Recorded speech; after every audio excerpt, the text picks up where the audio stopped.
வார்த்தையை நான் கொடுக்க விளையும் பொழுது, परमेश्वर के वचन के समय देते समय, நாம் தேவன் மேல் வைத்திருக்கிற பக்தி விருத்தி அடைய வேண்டும் என்கிற தலைப்பிலே சொல்லும்படியாய் விரும்புகிறேன். हम जो परमेश्वर को ऊपर रखे हुए भक्ति और भी उन्नति पाने के विषय में मैं बताना चाहता हूँ. தேவ பயம், தேவ பக்தி என்பவைகள் மிக முக்கியமானவைகள். परमेश्वर के भय और भक्ति बहुत ही आवश्यकता की बात है. அது இல்லாமல் போகும் பொழுது தேவனுடைய கிருபையை மனிதர்கள் இழந்து போவார்கள்.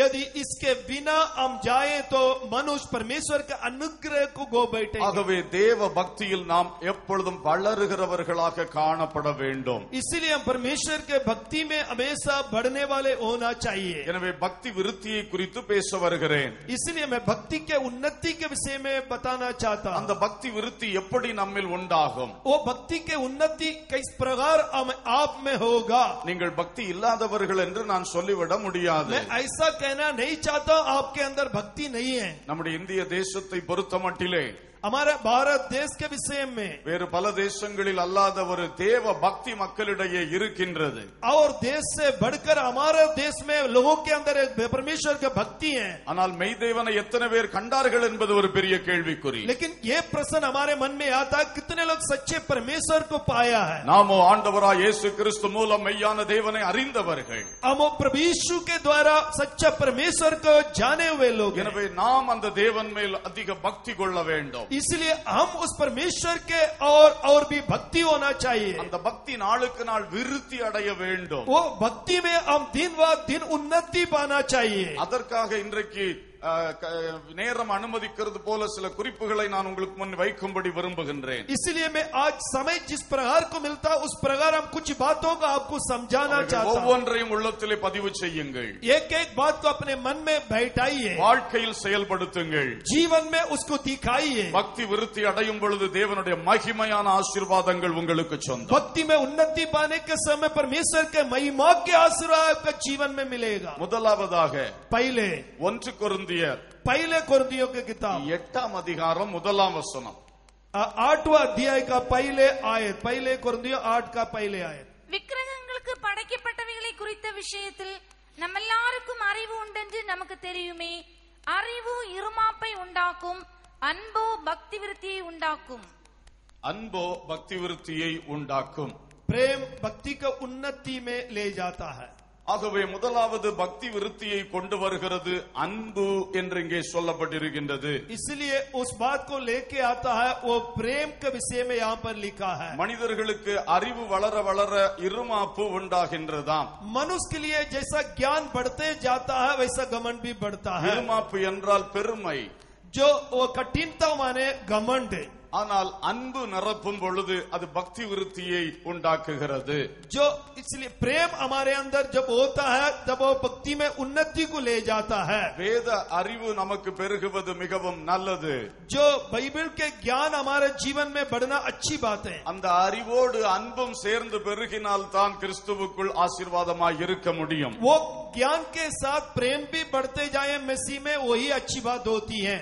அன்பில்லாமல் வேத அறிவை மட்டும் உடையவர்களாய் இருந்தால் பக்தி விருத்தி இல்லை.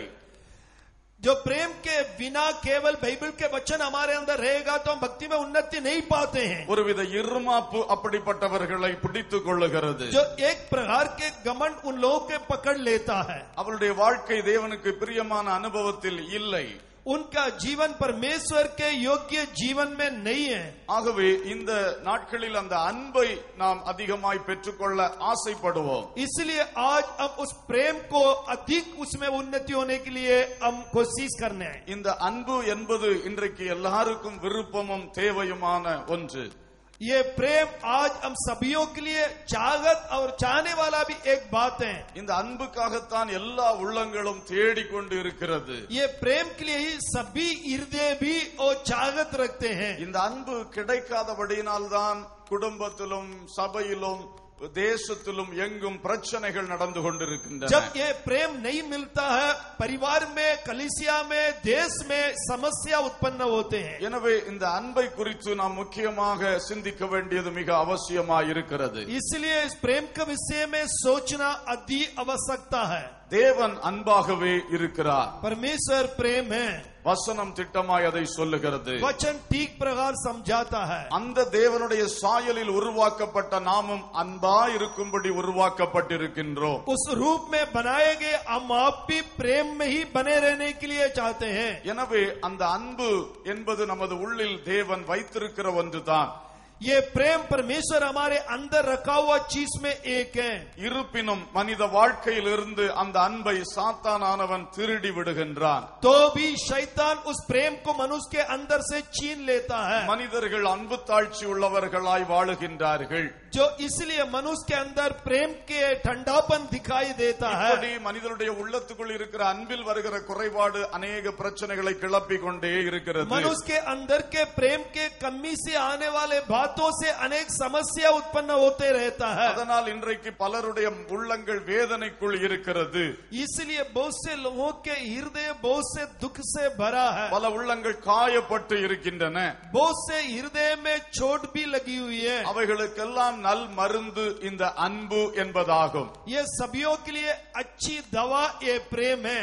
எனவே தேவனிடத்திலிருந்து இந்த குறைபட்ட இடத்தில் அன்பை நாம் பெற்று நிரப்பப்பட வேண்டியது அவசியமாய் இருக்கிறது. इसलिए इसी कमी की जहाँ को प्रेम को परमेश्वर से भाकर भरना चाहिए. அவரும் அந்த அன்பை அவரில் இருக்கிற அன்பை நமக்கு ஊற்றி தருகிறேன் என்று வாக்கு பண்ணி இருக்கின்றார். वो भी हमारे लिए ये प्रतिज्ञा दिया है, मेरे प्रेम को तुम्हें दूंगा. அவர் தமது ஆவியை நமக்கு தரும் பொழுது அந்த ஆவியின் மூலமாக அந்த அன்பை தருகிறேன் என்று சொல்லி இருக்கின்றார். वो अपने आत्मा को हमारे लिए देने के समय में आत्मा के द्वारा प्रेम भी देने के लिए वायदा किया है. எனவே உண்மையாக தெய்வீக அன்பினால் நிரப்பப்பட விரும்புகிறவர்கள் பரிசுத்த ஆவியின் அபிஷேகத்தை பெற்றுக்கொள்ள வேண்டும். इसलिए सच्चा प्रेम से जो लोग भरना चाहते हैं पवित्र आत्मा का अभिषेक पाना चाहिए. நீங்கள் தாகத்தோடு அது பரிசுத்த ஆவி எனக்கு வேண்டும் என்று கேட்டால் தேவன் இலவசமாய் அந்த ஜீவ தண்ணீராகிய தமது ஆவியை நமக்கு தருவார். यदि आप प्यास होकर परमेश्वर से मांगेगा तो जीवन के जल उस आत्मा को परमेश्वर हमें देगा. அந்த ஆவியின் மூலம் தேவனுடைய உள்ளத்தில் இருக்கிற அன்பு நமது உள்ளத்துக்குள் கடந்து வருகிறது. जो उसके आत्मा के द्वारा परमेश्वर का प्रेम हमारे हृदय के अंदर वो आता है. அந்த அன்பினால் நிரப்பப்பட்ட ஒரு உள்ளம் பக்தி விருத்தி அடையும். वो प्रेम से भरा हुआ ये हृदय भक्ति में उन्नति पाएगा. அந்த தேவ அன்பு நமது உள்ளத்தை நிரப்பும் பொழுது தேவனை நாம் நன்றாக நேசிக்க ஆரம்பிப்போம். वो परमेश्वर के प्रेम हमारे हृदय को भर देने के समय हम परमेश्वर से प्रेम करेंगे. அதுதான் முதலாவது ஒரு பக்தி விருத்தியின் செயலாக இருக்கின்றது. वही है पहले का एक भक्ति का उन्नति के काम होता है. அநேகர் தேவனை நேசிக்கிறது இல்லை. वो बहुत से लोग परमेश्वर से प्रेम करते नहीं है. தேவைக்காய் தேவனை நோக்கி கூப்பிடுவார்கள். आवश्यकता के लिए परमेश्वर को पुकारते हैं. ஜெபிக்க அறிந்திருக்கிறார்கள். प्रार्थना करने के लिए जानते हैं. ஜெபித்து கேட்டு பெற்றுக்கொள்ளவும் அறிந்திருக்கிறார்கள். जो प्रार्थना करके प्राप्त करने के लिए भी जानते हैं. ஆனால் இந்த தேவனை நேசிக்க அறியவில்லை. लेकिन परमेश्वर से प्रेम करने के लिए नहीं जानते हैं. நம்முடைய உள்ளம் எப்படி அன்புக்காய் எங்குகிறதோ அப்படியே தேவனுடைய உள்ளமும் அன்பை தேடுகின்றது.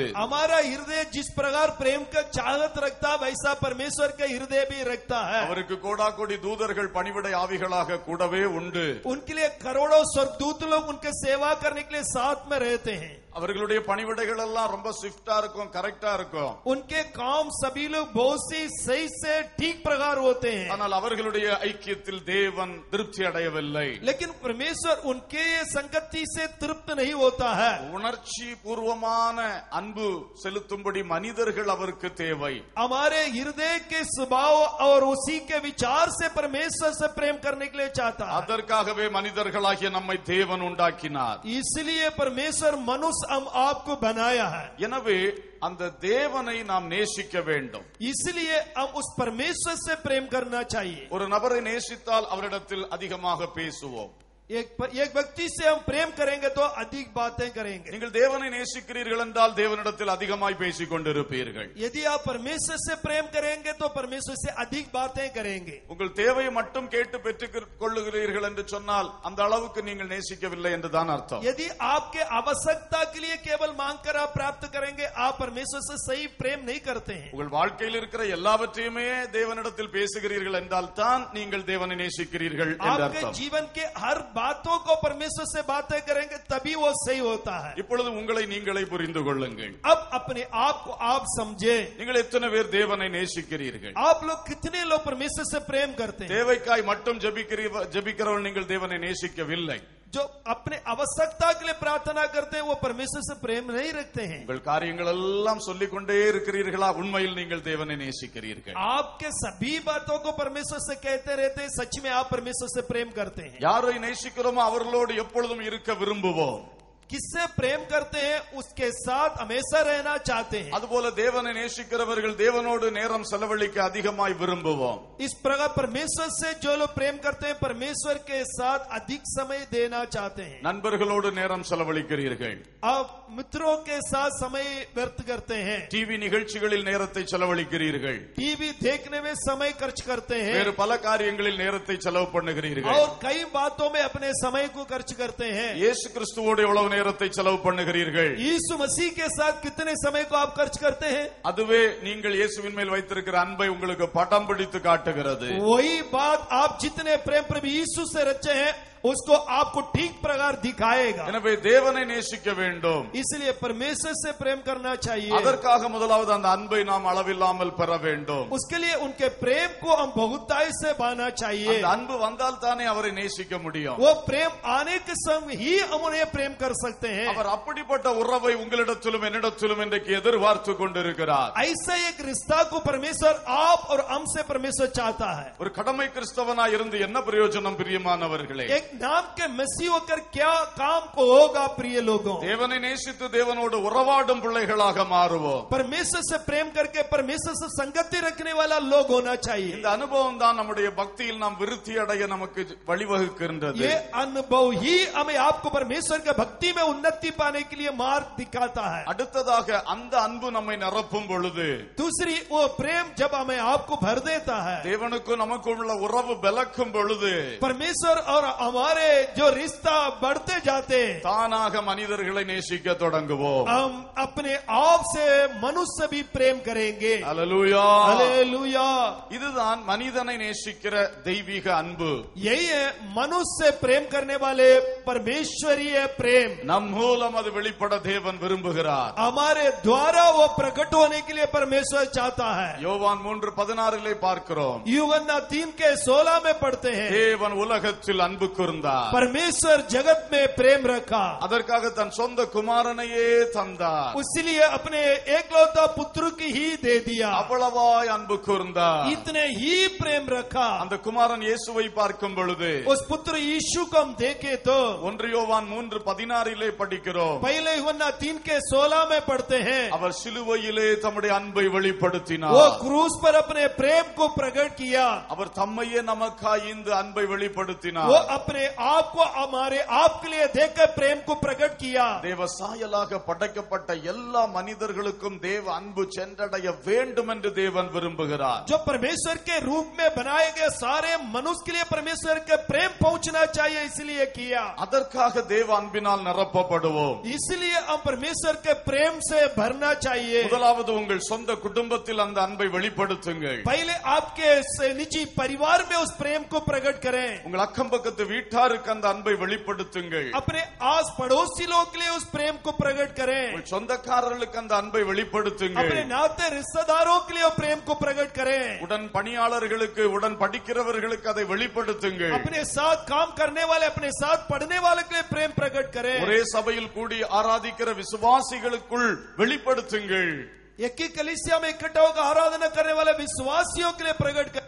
ஒரே ஸ்தாபனமாய் கூடியிருக்கிற ஊழியர்கள் விசுவாசிகளுக்குள் இந்த உண்மையான தேவ அன்பை வெளிப்படுத்துங்கள். एक ही संस्था में इकट्ठे हुए सेवक लोग विश्वासियों के अंदर प्रेम प्रकट करें। இந்த அன்பை நீங்கள் அதிகமாய் வெளிப்படுத்த வேண்டும். इस प्रेम को अधिक आप प्रकट करना चाहिए। உங்கள் பெருமையை வெளிப்படுத்த வேண்டாம். आपके घमंड को प्रकट ना करें, உங்களுடைய பதவிகளை வெளிப்படுத்த வேண்டாம். अपने पद को प्रकट ना करें, உங்களுடைய வேறு பல பெரிய மேன்மைகளை இங்கே வெளிப்படுத்த தேவையில்லை. और भी आपकी कोई भी उन्नति बातों को प्रकट ना करें। தேவன் என்ன விரும்புகிறார்? परमेश्वर क्या चाहता है? என்னுடைய அன்பை நீ என் பிள்ளைகளுக்கு வெளிப்படுத்து. मेरे प्रेम को और लोगों को प्रकट कर. எல்லாருக்கும் அந்த அன்பு உன் மூலம் வெளிப்பட வேண்டும். सभी लोगों के लिए वो प्रेम प्रकट होना चाहिए. அந்த அனுபவத்தில் நீங்கள் நானும் இன்றைக்கு காணப்பட வேண்டும். उसी अनुभव में आज और हम प्रकट होना चाहिए. அன்பை வெளிப்படுத்த பக்தியில் விருத்தி அடைகின்றோம். जो प्रेम को प्रकट करते करते भक्ति में भी उन्नति पाएंगे. Hallelujah, hallelujah. இன்றைக்கு உண்மையாய் சிந்தியுங்கள் சகோதரனே சகோதரியே. आज सच में आप सोचकर देखिए प्रिय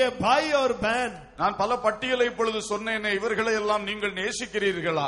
मैं कई सूची को आप लोगों ने बताया, क्या आप लोग उसमें प्रेम करते हैं? நீங்கள் இவர்களை நேசிக்கவில்லை என்றால் தேவ அன்பு உங்களில் இல்லை என்று அர்த்தம். यदि इन लोगों से आप प्रेम नहीं किए तो आपके अंदर परमेश्वर का प्रेम नहीं है, इसका मतलब உங்களில் பக்தி விருத்தியும் இல்லை என்றுதான் आप அர்த்தம். में भक्ति का उन्नति भी नहीं है. உணர்வுண்டாகும்படி இப்படி பேசுகிறேன். आप अपने आप में सोचने के लिए मैं आपको बताता हूँ. உள்ளத்தில் வேதனைப்பட்டு தேவனை நோக்கி பாருங்கள். अपने आप को छेद कर परमेश्वर के और आप आंखें उठाए. தேவனே என்னை அன்புள்ளவனாய் மாற்றும். हे परमेश्वर मुझे प्रेमी व्यक्ति बनाए. தேவனே என்னை அன்புள்ளவளாய் மாற்றும். हे प्रभु मुझे व्यक्ति प्रेम के भक्ति में मुझे बढ़ाए. அன்பில்லாதவன் தேவனை அறியான். जिसमें प्रेम नहीं है वो परमेश्वर को नहीं जानता. சகோதரனை பகைக்கிறவன் மனுஷ கொலைபாதகனாக जो இருக்கிறான். अपने भाई से प्रेम रखता है वो मनुष्य घातक है. உங்கள் நிலைமை எப்படி தேவ ஜனமே?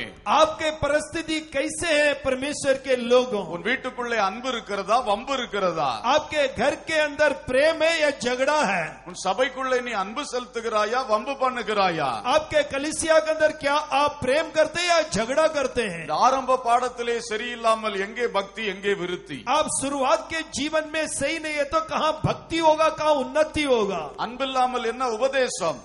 अब प्रेम के बिना क्या उपदेश है? அன்பில்லாமல் உன்னுடைய விசுவாசம் எதற்கு? प्रेम के बिना आपका उपदेश काय के लिए? அன்பில்லாமல் உன்னுடைய பெரிய பெரிய அறிவுகள், வேத அறிவுகள் எதற்கு? प्रेम के बिना आपके वचन के ज्ञान क्यों की? உன்னுடைய தியாகம் எதற்கு? आपके त्याग के जीवन काय के लिए? உன்னுடைய அர்ப்பணிப்புகளையும் பிரதிஷ்டைகளையும் கொண்டு என்ன செய்வதற்கு? आपके अर्पण और प्रतिष्ठा को लेकर आप क्या कर सकते हैं? அன்பு என்பது இல்லை என்றால் எல்லாமே வீணாய் போய்விடும். यदि प्रेम नहीं है तो सभी बात व्यर्थ हो जाते हैं. நான் சொல்லவில்லை, 1 கொரிந்தியர் 13ஆம் அதிகாரம் திட்டமாக சொல்லுகிறது. मैं नहीं कहता हूँ, पहले कोरिन्थियों 13 अध्याय ठीक ठीक समझाता है. அன்பில்லாவிட்டால் ஒன்றுமில்லை.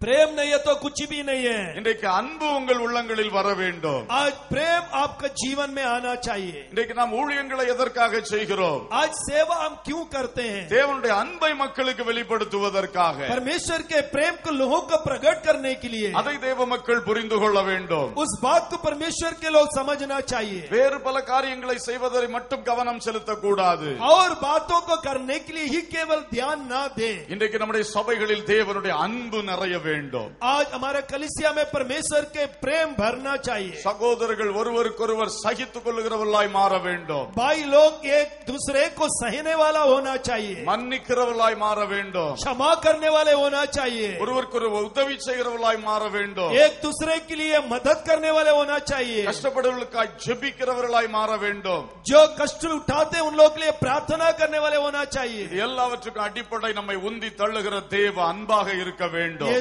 सभियों के आधार वो होना चाहिए जो प्रेम हमें आगे धकेलता है. அல்லேலூயா. हालेलुया. 4 பேர் சேர்ந்து ஒரு இடத்தில் இருக்கின்றீர்கள். 4 लोग मिलकर एक जगह पर बैठे हुए हैं. ஒருவருக்கொருவர் அன்பு உண்டா? क्या एक दूसरे से प्रेम करते हैं? வெறுப்பும் கசப்பும் போராட்டமும் தான் தொடர்ந்து கொண்டிருக்கிறதா? क्या आपके अंदर के कड़वापन और विरोध ही उत्पन्न होते रहता है? வெளியில எல்லாரையும் பார்த்து சிரித்து சிரித்து பேசுவார்கள். बाकी बाहर के लोगों से मुस्कुराते हुए बातें करते हैं. வீட்டுக்குள்ள வந்தா முர்ரென்று இருப்பார்கள். जो घर के अंदर आ गया तो वो बहुत ही गुस्सा से देखते हैं. இது என்ன கிறிஸ்தவம்? ये क्या मसीहत है? அன்பு எங்கே போய்விட்டது? आपका प्रेम कहाँ चला गया? தூரத்தில் உள்ளவனை அன்பு பாராட்ட முடிகிறது. जो हम दूर के लोगों से प्रेम करते हैं. காணாதவர்களை எல்லாம் அன்பு செலுத்த முடிகிறது. जिससे हम नहीं देखते उनसे प्रेम करते हैं. அவர்களுக்காக ஆத்ம பாரத்தோடு ஜெபிப்பார்கள். उन लोगों के लिए आत्मा के बोझ के साथ प्रार्थना करते हैं. சொந்த குடும்பத்தை நேசித்து ஜெபிக்கிறாயா? क्या आपके परिवार से प्रेम करके प्रार्थना करते हैं? உன் சபையில் உன்னோடு ஆராதிக்கிறவர்களை உண்மையாய் நேசித்து ஜெபிக்கிறாயா? क्या आपके साथ में आराधना करने वालों को सच्चाई से प्रेम करते हैं? அது இல்லாமல் யாருக்காகவோ ஜெபிக்கிறேன் என்றால் தேவன் உன்னை நம்புவாரா? क्या इसके छोड़कर आप मैं किसी के लिए प्रार्थना करता परमेश्वर आपको पर भरोसा रखे? मुंह से शब्द से एक बात हृदय में दूसरी बात नहीं रखता। முத்தத்தினால் காட்டிக் கொடுக்க வந்தவனை உண்மையான அன்போடு தான் சிநேகிதனே என்று சொன்னார். जो चूमकर यीशु को पकड़वाने के लिए आए हुए उनको भी परमेश्वर प्रेम से मित्र कहा। இன்றைக்கு உங்களுடைய அன்பு எப்படி இருக்கிறது சோதித்து பாருங்கள். आज अपने आप को परीक्षा करके देखिएगा आपके प्रेम कैसे हैं। யாரோ ஒரு சின்ன வார்த்தை சொல்லிவிட்டார்கள் என்றால் உடனே ஒரு வார்த்தைக்கு 10 வார்த்தை பேசுவார்கள். यदि कोई छोटी सी एक बात कहे तो एक शब्द के लिए 10 शब्द हम कह देते हैं। ஒரு சின்ன காரியம் சொல்வார்கள், தொட்டால் தான் தெரியும் இவருடைய சுபாவம் என்று. जो छोटी सी बात कहते हैं यदि छू के देखेगा तो उनका असली रूप दिखाई देता है। நீங்கள் எப்படி இருக்கிறீர்கள்? आप कैसे हैं? ஒரு வார்த்தையை பொறுக்க முடிகிறதா? क्या आप एक शब्द को आप सह सकते हैं? உங்களுக்கு பிரியமில்லாத ஒரு செயல் வந்த உடனே அதை சகிக்க முடிகிறதா? आपके सहने से बाहर एक शब्द आया तो आप सह सकते हैं? எல்லாத்துக்கும் ரியாக்ட் பண்ணி கொண்டே இருக்கிறீர்கள். आप सारे बातों के लिए अपने आप का ऐसे ही करते रहते அப்படி हैं। செய்தால் நாம் உண்மை கிறிஸ்தவர்கள் அல்ல. तो ऐसा करें तो हम सच्चा मसीह नहीं है। கிறிஸ்துவின் அன்பு நம்மில் கிரியை செய்ய இடம் கொடுக்கவில்லை. परमेश्वर का प्रेम हमारे अंदर काम करने के लिए हम स्थान नहीं दे रहे हैं। ஆகவே தேவனுடைய அன்பு என்பது மிக முக்கியமான விஷயம். इसलिए परमेश्वर के प्रेम बहुत बहुत मुख्य बात है। இந்த அன்பு நம்மை நிரப்பதான் நாம் பக்தி விருத்தி அடைய முடியும். ये प्रेम जितने हम और आपको भर देगा तभी हम भक्ति में उन्नति पा सकते हैं। அல்லேலூயா. हालेलुया।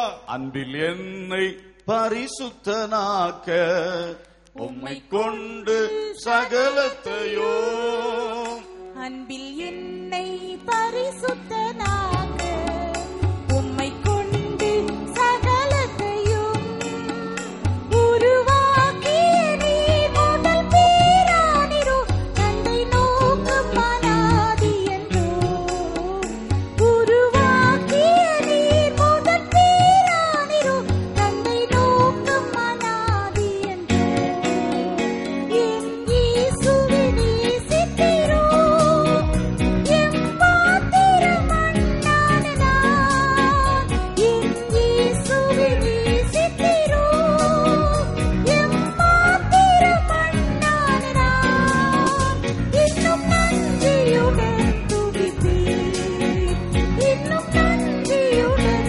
துதிப்பேன் ஆமென். ஹல்லேலூயா. हालेलुया। ஆகவே அன்பானவர்களே, इसलिए प्रेमी लोगों தனித்தனியாய் உங்கள் ஒவ்வொருவரோடு சொல்லுவதா எடுத்துக்கொள்ளுங்கள். व्यक्तिगत रूप में आपके हर एक से मैं कहता हूं ऐसा ले लीजिए। தேவனுடைய அன்பினால் நிரப்பப்படுங்கள். परमेश्वर के प्रेम से अपने आप को भर दे। ஒவ்வொரு தடவை ஆவியில நிரம்பும் பொழுதும் அந்த அன்பிலே நிரம்புங்கள். हर एक बार आत्मा में भरने के समय उस प्रेम में भर இந்த जाइए। அன்பு நிறைந்த வார்த்தைகளையும் செயல்களையும் வெளிப்படுத்துங்கள். वो प्रेम प्रवाह शब्द को आप प्रकट करिए। இரண்டாவதாக दूसरी बात, அப்போஸ்தலர் நடபடிகள் 20ஆம் அதிகாரம் प्रेरितों के काम 20वां अध्याय 32ஆம் வசனத்தை வாசிப்போம். 25वां आयत को हम पढ़ेंगे। இப்பொழுதும் சகோதரரே, நீங்கள் பக்தி விருத்தி அடையவும் பரிசுத்தமாக்கப்பட்ட அனைவருக்குள்ளும் உங்களுக்கு சுதந்திரத்தை கொடுக்கவும் வல்லவராயிருக்கிற தேவனுக்கும் அவருடைய கிருபையுள்ள வசனத்துக்கும் உங்களை ஒப்புக் கொடுக்கிறேன். கர்த்தருக்கு ஸ்தோத்திரம். நீங்கள் பக்தி விருத்தி அடைவதற்காக अब भक्ति में उन्नति पाने के लिए உங்களை தேவனுக்கும் அவருடைய கிருபையுள்ள வசனத்திற்கும் ஒப்புக் கொடுக்கிறேன்.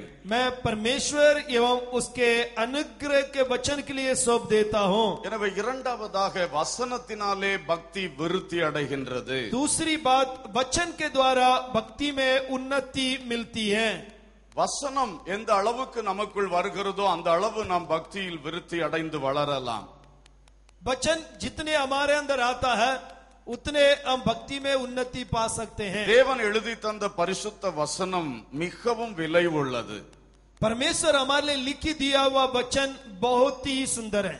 அந்த வசனங்கள் ஒவ்வொன்றிலும் அது ஜீவனும் ஆவியும் இருக்கிறது. उस वचन के एक एक में जीवन और आत्मा है। உலகத்தில் எவ்வளவு பெரிய அறிவாளிகளுடைய நல்ல நல்ல அறிக்கைகளை எல்லாம் நாம் பார்க்கின்றோம். जो संसार में बहुत से बुद्धिमानों के जो बातों को हम जानते हैं, அவைகளில் சிலதை கேட்கும் பொழுது நமக்கு ஒரு புதிய ஒரு எண்ணங்கள் புத்துணர்ச்சி பெறுகின்றது. உண்மைதான்.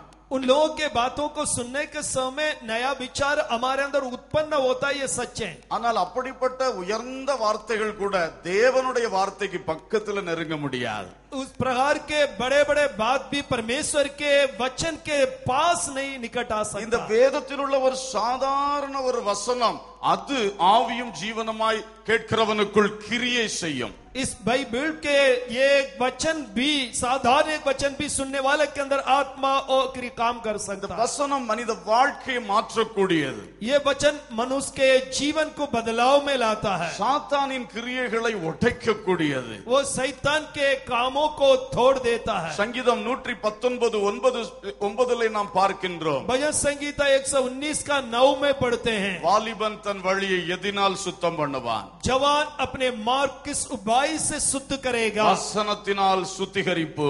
वो वचन के द्वारा शुद्ध करेगा। வசனத்தை நீங்கள் வாசிக்க வாசிக்க உள்ளத்தில் சுத்திகரணம் உண்டாகிக் கொண்டிருக்கும். वचन को आप पढ़ते जाएंगे, आपके जीवन में शुद्ध होते जाएंगे। தேவன் விரும்பாத கெட்ட காரியங்கள் வெளியேறிக் கொண்டே இருக்கும். परमेश्वर जो नहीं चाहता है वो बुरी बातें आपसे निकलते रहेगा। ஆகவே தேவ ஜனங்கள் வசனத்தை அதிகமாக வாசிக்க வேண்டும். इसलिए परमेश्वर के लोग वचन से अधिक प्रेम रखना चाहिए। 105 வசனத்திலே பார்க்கிறோம். 105वां वचन में पढ़ते हैं। அது நம்முடைய வழிக்கு தீபமாய் பாதைக்கு வெளிச்சமாய் वो இருக்கிறது. हमारे मार्ग के लिए दीपक, हमारे जीवन के रोशनी देता है। நம்முடைய கால்களுக்கு தீபமான வசனம் हमारे पांवों के लिए वो दीपक है, வழிகாட்டுகிறது. हमारे लिए मार्गदर्शन देता है। நாம் நடக்க வேண்டிய வழியை திறந்து கொடுக்கிறது. जिस मार्ग में मैं चलना है वो खोल कर देता है। அது மட்டுமல்ல, केवल ये नहीं, ரோமர் 15:4 ஒரு அருமையான வார்த்தை இருக்கிறது. रोमियो 15:4 में एक वचन है, தேவ வசனத்தினால் உண்டாகும் பொறுமை. परमेश्वर के वचन के द्वारा होने वाले उत्पन्न होने वाला धीरज। வசனத்தை வாசிக்க வாசிக்க மனித வாழ்வில் பொறுமை பெருகும். वचन को जितने हम पढ़ते हैं उतना हमारे जीवन में धीरज बढ़ेगा। இந்த பொறுமை வந்தால் இன்றைக்கு நாட்டிலும் வீட்டிலும் பிரச்சனைகள் மாறிவிடும். वो यदि हमारे अंदर धीरज आया तो हमारे घर पे, देश में, सभी में शांति आएगा। இன்றைக்கு ஏன் பிரச்சனைகள் வருகிறது? आज क्यों समस्या होता है? ஒருவரை ஒருவர் சகிப்பதில்லை. एक दूसरे को सह नहीं पाते हैं। The toleration, சகிப்புத்தன்மை என்பது மனுஷனை விட்டு மாறியே போய்விட்டது. जिन्हें सहनशीलता मनुष्य से दूर हो गया है। ஒரு அற்பமான ஒரு காரியத்தையும் சகித்துக் கொள்ள மாட்டேங்கிறார்கள். छोटी सी बातों को भी लोग सह नहीं पाते हैं। உடனே காயப்படுத்தும் விதத்திலே பேச ஆரம்பித்து விடுகிறார்கள். तुरंत उसके लिए चोट लगाने के विषय और तौर से बातें करते हैं। மனுஷர்கள் எல்லாத்துக்கும் ரியாக்ட் பண்ணுகிறது தான் இன்னைக்கு அவருடைய பழக்கமாக இருக்கிறது. मनुष्य हर बात के लिए अपने सच्चे रूप को प्रकट करने के उनके बात हो गया है। நம்ம எதுக்கும் ரியாக்ட் பண்ணுகிறவர்களா இருக்க கூடாது, தெளிவா ரெஸ்பாண்ட் பண்ணுகிறவர்களாக இருக்க हम வேண்டும். किसी बातों के लिए ऐसा अपने स्वरूप को दिखाने वाले सही प्रकार की जिम्मेदारी को बातों को बताना चाहिए। சமீபத்திலே ஒரு சகோதரன் எனக்கு ஒரு அருமையான சிந்தனையை தூண்டுகிற ஒரு காரியத்தை அனுப்பியிருந்தார். जल्दी में एक भाई ने मेरे विचार के सोच के लिए एक भेजा। ஒரு ஹோட்டல்ல அவர் சாப்பிட்டு கொண்டிருந்தாராம். एक होटल में वो खाना खा रहे थे। திடீரென்று ஒரு கரப்பான் பூச்சி பறந்து வந்து ஒரு சகோதரி மேல உட்கார்ந்துருச்சு. तब एक जो कीड़ा ने उड़ के आई एक बहन के ऊपर बैठ गया। உடனே அந்த அம்மா எழும்பி ஒரே கூச்சல் போட்டு துள்ளி குதித்து என்னென்னமோ பண்ணி கொண்டிருந்தார்கள். तुरंत उसी बहन ने उठ के क्या चिल्लाने लगी, कूदने लगी, क्या क्या करने लगी। இவங்க செய்ததை பார்த்து கரப்பான் பூச்சி பயந்து அவங்கள விட்டு துள்ளி அடுத்த சகோதரிக்கு வஸ்திரத்துல போயிடுச்சு. जैसे वो कर रही थी इसको देखकर वो कीड़ा ने उड़कर दूसरे बहन के ऊपर बैठ गई। இப்போ இந்த டிராமா அந்த அம்மா தொடங்கிட்டாங்க. तभी वो ड्रामा वो बहन भी करने लगी। அது நடந்து கொண்டிருக்கிறது. वो भी हो रहा है। கடைசியில கரப்பான் பூச்சி பயந்து துள்ளி போய் வெயிட்டருடைய ஷர்ட்ல போய் உட்கார்ந்துருச்சு. तो उसके बाद वो कीड़ा ने उड़कर वेटर के शर्ट में जाके बैठ गया। அந்த வெயிட்டர் இவங்கள மாதிரி துள்ளி குதிக்கல. वो वेटर ने इन लोगों के माप नहीं काम किया। அவர் அப்படியே பார்த்தார்.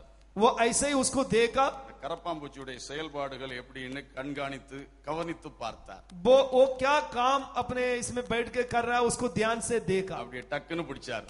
उसको एकदम पकड़ लिया। அந்த ரெஸ்டாரண்ட்டுக்கு வெளியே கொண்டு போட்டு வந்துட்டார். वो रेस्टोरेंट के बाहर उठाकर फेंक दिया। இப்ப எல்லாருக்கும் சமாதானம். अभी सभी लोग शांति हो அப்ப गई। இந்த சகோதரன் சொல்லுகிறார், ये भाई ने कहा, நான் இதை பார்த்த பொழுது ஒரு பெரிய பாடத்தை கற்றுக்கொண்டேன். ये मैं देखकर एक अच्छा पाठ मैंने सीख लिया है। நான் அது வரைக்கும் இந்த கரப்பாம்பூச்சி தான் தப்பு பண்ணுது, இப்படி வந்து எங்களெல்லாம் குழப்பிட்டு இருக்கிறதே நினைச்சுக்கிட்டு இருந்தேன்.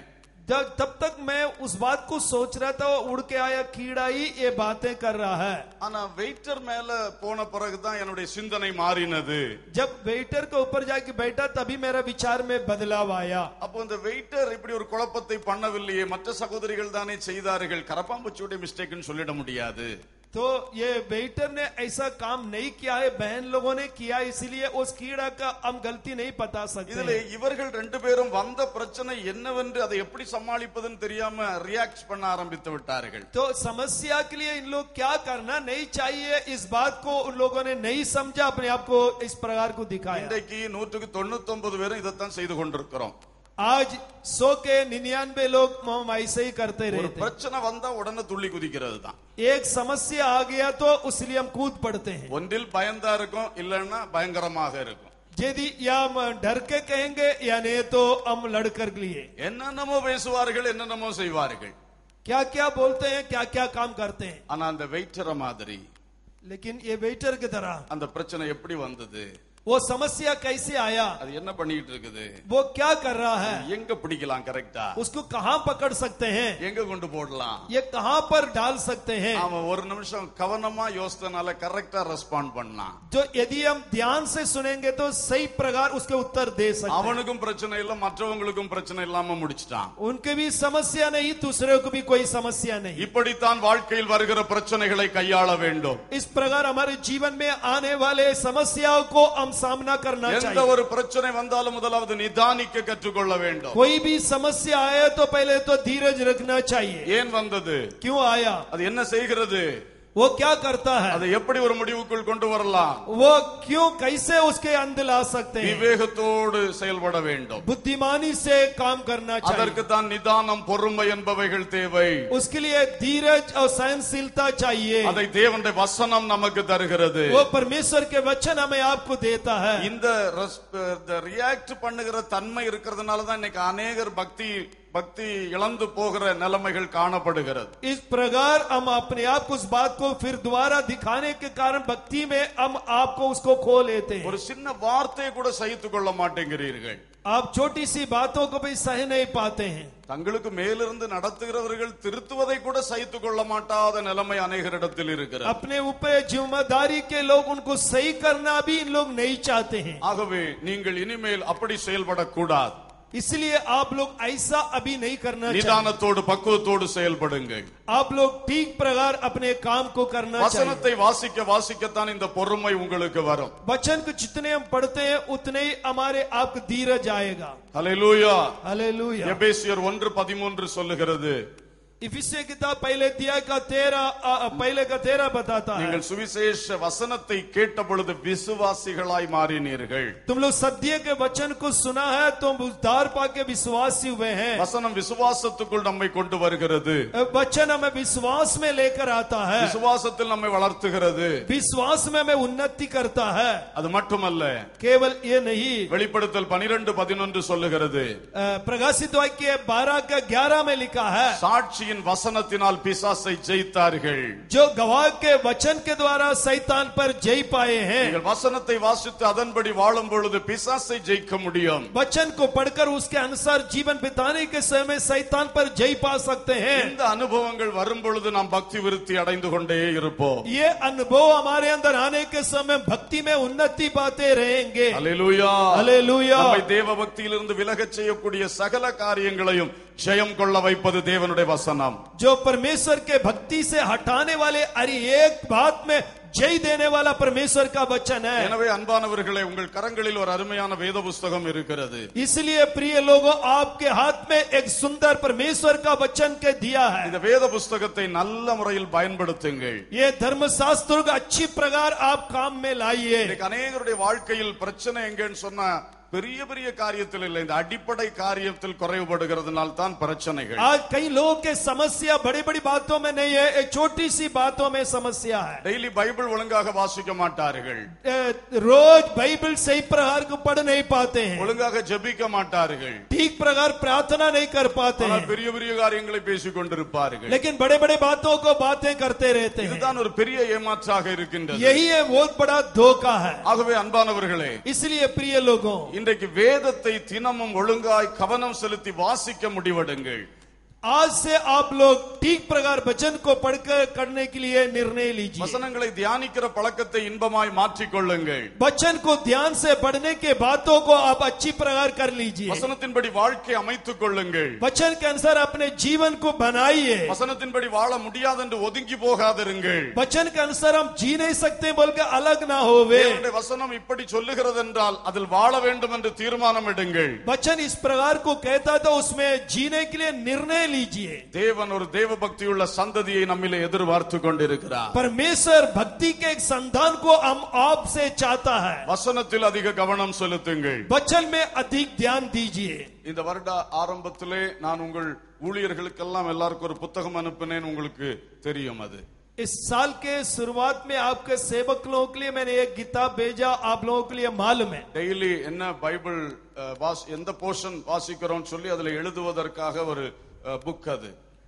रोज हम कौन सा वचन पढ़ते हैं उसे लिखने के लिए दिया गया एक किताब था. தினந்தோறும் எத்தனை மணி நேரம் தனி ஜெபம், எத்தனை மணி நேரம் பொது ஜெபம், हर रोज हम कितने घंटे व्यक्तिगत प्रार्थना और सबके साथ झुंड की प्रार्थना. ஏன்னா இந்த பேசிக் திங்ஸ்ல தான் இன்னைக்கு अनेகருக்கு குறைபாடு இருக்கிறது. क्योंकि ये नींव के समस्या में ही हमें आपके लिए कमी आता है. கடந்த வருஷம் அதை சில சபைகள் எடுத்து பயன்படுத்தினீர்கள், இந்த வருஷம் இன்னும் அதிகமான சபைகள் எடுத்து பயன்படுத்தி கொண்டிருக்கிறீர்கள். पिछले साल में भी कई कलीसिया ने उस काम को किया, इस साल में भी और कलीसिया के लोग भी इस काम को कर रहे हैं. அடுத்த வருஷத்தில் நம்முடைய எல்லா சபைகளிலும் அதை இன்ட்ரோடியூஸ் பண்ணுங்கள். अगले साल में हमारे सारे कलीसिया में उसके लिए बताइए. The read and pray scheduler என்று சொல்லி அதை வெளியிட்டிருக்கிறோம். उसके प्रार्थना एवं बाइबल पढ़ना के ये शीर्षक में उसको प्रस्तुत किए हैं. நீங்கள் அதை செயல்படுத்தி பார்க்கும் பொழுதுதான் உங்கள் ஜெப வாழ்க்கை, வேத தியானம் எல்லாம் எப்படி இருக்கிறது என்று புரிந்து கொள்ள முடியும். उसको आप करने के समय आपको ये पता चलेगा आपके प्रार्थना के जीवन, बाइबल पढ़ने के जीवन कैसे है पता चलेगा. அதில் வளர முடியும். उसमें उन्नति पा सकते हैं. Hallelujah, hallelujah. சத்திய வேதம் பக்தரின் கீதம், சுத்தர்கள் போகும் பாதையின் தீபம், உத்தம மார்க்கம் காட்டும். சத்திய வீதம் எத்தனை துன்பம் துயரம் வந்தும் பக்தனை தேற்றிடும் மோட்சம். சத்திய வீதம் பக்தரின் கீதம், சுத்தர்கள் போகும் பாதையின் தீபம், உத்தம மார்க்கம் காட்டும். சத்திய கரங்களை தட்டி தேவனை மகிமைப்படுத்துவோம். ताली Praise the बजाकर Lord. परमेश्वर की महिमा करेंगे. Hallelujah. हालेलुया. அன்பு பக்தி விருத்தியை உண்டாக்கும். प्रेम भक्ति में उन्नति को लाता है. வசனம் பக்தி விருத்தியை உண்டாக்கும். वचन भक्ति में उन्नति को लाता है. மூன்றாவதாக तीसरी बात 1 கொரிந்தியர் पहले कुरिन्थियों 14 அதிகாரம் 14 अध्याय 12 வசனம். 12 आयत. நீங்களும் ஆவிக்குரிய வரங்களை நாடுகிறவர்களானபடியால் சபைக்கு பக்தி விருத்தி உண்டாகத்தக்கதாக அவைகளில் தேரும்படி நாடுங்கள். ஆவிக்குரிய வரங்கள் சபைக்கு பக்தி விருத்தியை கொண்டு வரும். आत्मिक वरदान कलीसिया के भक्ति के उन्नति को लाएगा. அன்பான தேவ பிள்ளைகளே, நாம் அதிகமாய் நாட வேண்டிய அடுத்த காரியம் ஆவியின் வரங்கள். हम दूसरी बात अधिक चाहत रखना चाहिए आत्मा के वरदान. அந்த அதிகாரத்திலே அந்நிய பாஷை குறித்து எழுதப்பட்டிருக்கிறது. उस अध्याय में अन्य भाषा के विषय में लिखा है. 4 வசனத்திலே அந்நிய பாஷை பேசுகிறவர்களுக்கு தனக்குத்தானே பக்தி விருத்தி உண்டாக்கும் என்று எழுதப்பட்டிருக்கிறது. जो अन्य भाषा में बातें करते हैं अपने आप की उन्नति करते हैं लिखा है. அந்த அந்நிய பாஷைக்கு வியாக்கியானம் செய்து அர்த்தம் சொல்லும் பொழுது அது கேட்கிற மற்றவர்களுக்கும் சபைக்கும் பக்தி விருத்தியை கொண்டு வரும். अन्य भाषा के लिए अर्थ समझाने के समय कलीसिया के लिए भी उन्नति को लाता है. தீர்க்க தரிசனம் சபைக்கு பக்தி விருத்தியை கொண்டு வரும். पौषवाणी कलीसिया के लिए भक्ति का उन्नति को लाता है. ஆகவே அந்நிய பாஷைகளும் தீர்க்க தரிசனம் உள்ளிட்ட மற்ற வரங்களும் சபைக்கு தேவை, நமக்கு தேவை. इसलिए अन्य भाषा आत्मिक वरदान कलीसिया में ये हमें चाहिए, हमें भी. இன்றைக்கு ஊழியர்களும் விசுவாசிகளும் அதிகமாய் ஜெபிக்க வேண்டியது இப்படிப்பட்ட காரியங்களுக்காகத்தான். आज विश्वासी लोग सेवक लोग अधिक प्रार्थना इन बातों के लिए करना चाहिए। சும்மா பணத்துக்காகவும் பொருளுக்காகவும் சொத்துக்காகவும் உலகத்தில் அழிந்து போகிற காரியத்துக்காக மாத்திரமே ஜெபிக்கிற நிலைமைகளை மாற்றுங்கள். हम बढ़ती ही पैसा के लिए, धन दौलत के लिए, सांसारिक समस्या और बातों के लिए प्रार्थना करते करते उसको छोड़ दीजिए, அவைகளை இரண்டாவது ஸ்தானத்துக்கு தள்ளுவோம். उसी दूसरी स्थान दीजिए। முதலாவது தேவனுடைய ராஜ்யத்தை அவருடைய நீதியும் தேடுவோம். पहले परमेश्वर के राज और उसके धर्म के खोज करें। பைபிள்ல பவுல் அப்போஸ்தலன் எத்தனையோ ஜெப குறிப்புகள் எழுதி வைத்திருக்கிறார். बाइबल में पौल प्रेरित बहुत से प्रार्थना निवेदन दिया है। ஒன்று கூட உலகத்துக்குள்ள இந்த பூமிக்குரிய அழிந்து போகிற விஷயத்தை பற்றினது அல்ல. एक भी बात इस संसारिक मिट जाने वाले बातों के लिए नहीं है। எனவே நாமும் ஆவிக்குரிய பொக்கிஷங்களை கேட்கும்படி அதிகமாக ஜெபம் பண்ண வேண்டும். इसलिए हम और आप भी आत्मिक धन के लिए प्रार्थना करना चाहिए। நீங்கள் ஆவிக்குரிய வரங்களை கேளுங்கள். आप लोग आत्मिक वरदानों को मांगिए। சும்மா கடமைக்கு கேட்டால் கிடைக்காது. नाम के लिए मांगने से नहीं मिलेगा, வாஞ்சையோடு கேட்டு பெற்றுக்கொள்வோம். लालसा के साथ मांगना चाहिए। இவைகளுக்காய் தொடர்ந்து நீங்கள் கேட்டுக்கொண்டு இருப்பீர்கள் என்று சொன்னார். लगातार इन बातों के लिए यदि आप मांगते रहेंगे, திடீரென்று உங்களிலே அது வெளிப்பட ஆரம்பிக்கும். अचानक आप में वो प्रकट होगा। ஹல்லேலூயா. हालेलुया। தேவன் வரங்களால் உங்களை நிரப்ப விரும்புகிறார். परमेश्वर वरदानों से आपको भरना चाहता है। தீர்க்க தரிசன வரங்கள் இன்றைக்கு தேவை. पौशवाणी के वरदान आज चाहिए। சபைகளில் தீர்க்க தரிசனங்கள் வெளிப்பட வேண்டும். कलीसिया में पौशवाणी प्रकट होना चाहिए। தேவன் சபையோடு பேசட்டும். परमेश्वर कलीसिया में बातें करें। தீர்க்க தரிசனங்களை தடை பண்ணாதிருங்கள். पौशवाणी के लिए रोके मत। அந்நிய பாஷைகளையும் தடை பண்ணாதிருங்கள். अन्य भाषा बोलना भी मत रोको। சிலர் அந்நிய பாஷையை பொது இடத்திலே பேசக்கூடாது என்று சொல்லுகிறார்கள். बहुत से लोग कहते हैं अन्य भाषा का आम सभा में बोलना नहीं चाहिए। ஆவியை பெற்ற தேவ மக்கள் கூடி வருகிற சபையிலே கண்டிப்பாக அந்நிய பாஷை பேசலாம். परमेश्वर के आत्मा के पाए हुए लोग इकट्ठा होने के जवाब में जरूर बात करना है। அந்நிய பாஷைகளை பேசி பேசிதான் நாம் இன்னும் பக்தி விருத்தியில் வளர முடியும். अन्य भाषा को बोल बोल के ही हम भक्ति में उन्नति पा सकते हैं। எல்லாரும் சேர்ந்து ஜெபிக்கிற இடத்தில் அந்நிய பாஷைகளை பேச இடம் கொடுக்காவிட்டால் புதிய ஆத்மாக்கள் எப்படி அதில் வளர முடியும்? जो अन्य सभी लोग इकट्ठा होने के समय अन्य भाषा में हम बातें नहीं करेंगे तो नई लोग कैसा उन्नति पाएंगे? சிலர் இந்த 1 கொரிந்தியர்ல இருக்கிற இந்த வசனத்தை மட்டும் காட்டிக்கொண்டு அந்நிய பாஷை சபையிலே பேசக்கூடாது என்று சொல்லுகிறார்கள். पहले बहुत से लोग पहले कुरिन्थियों में लिखी हुए बातों को केवल उस वचन को लेकर कहते हैं कलीसिया में बोलना नहीं அப்படி चाहिए। செய்யக்கூடாது. ऐसा नहीं करना चाहिए। கொரிந்து சபை யாதொரு வரத்திலும் குறைவில்லாத சபை என்று 1ஆம் அதிகாரத்திலே 7ஆம் வசனத்திலே படிக்கிறோம். कुरिन्थियों को कलीसिया में किसी भी वरदान के कमी नहीं है, इस बात को यहाँ पर हम पढ़ते हैं। எல்லா வரங்களும் அந்த சபையின் ஆராதனையிலே செயல்படும். उस कलीसिया के आराधना में सभी वरदान का वो होता है। எல்லாம் செயல்படுகிறதுனால கண்ட்ரோல் பண்ண வேண்டியது அவசியமாய் மாறிச்சு. सारे वरदान के क्रिया काम होने के कारण उसको कंट्रोल करने का आवश्यकता हो गया। அதனால் தான் ஒருவர் தீர்க்கதரிசனம் பண்ணி முடிக்கிற வரைக்கும் நீ ஸ்டாப் பண்ணு என்று கண்ட்ரோல் பண்ண தொடங்கினார்கள். इसलिए वो कहा एक जन भविष्यवाणी करके पूरा करने के समय तक उसको रोक ही रखा। அநேக வரங்கள் கிரியை செய்தனால இப்பொழுது அந்நிய பாஷை எல்லாம் இங்கே வந்து பேசிக் கொண்டிருக்க வேண்டாம், மற்றவர்கள் தீர்க்கதரிசனம் சொல்ற சத்தம் கேட்க வேண்டும் என்பதற்காக அவர் சொன்னார். जो सभी लोग वरदान पाए हुए इसलिए भविष्यवाणी कहने वालों का अन्य भाषा बोलेंगे वो सुनाई नहीं था, इसलिए रोकने के लिए कहा है। ரொம்ப டிராபிக்கான இடத்துல ஒரு சிக்னல் போஸ்ட் தேவைதான். बहुत ट्रैफिक है तो वहां पर एक सिग्नल पोस्ट अवश्य है। என்னைக்கோ ஒரு வண்டி வர்ற இடத்துல போய் ஒரு சிக்னல் போஸ்ட வச்சு சிவப்பு விளக்க வச்சாச்சுன்னா அது தேவையா? जो कदार कभी कोई गाड़ी आता वहां पर जाके सिग्नल रखने के लिए क्या आवश्यकता है? அதனால கொரிந்து சபைக்கு அன்றைக்கு அந்த சிக்னல் போஸ்ட் தேவைப்பட்டது. तो कुरिन्थी कलीसिया के लिए वो सिग्नल पोस्ट उसकी आवश्यकता था।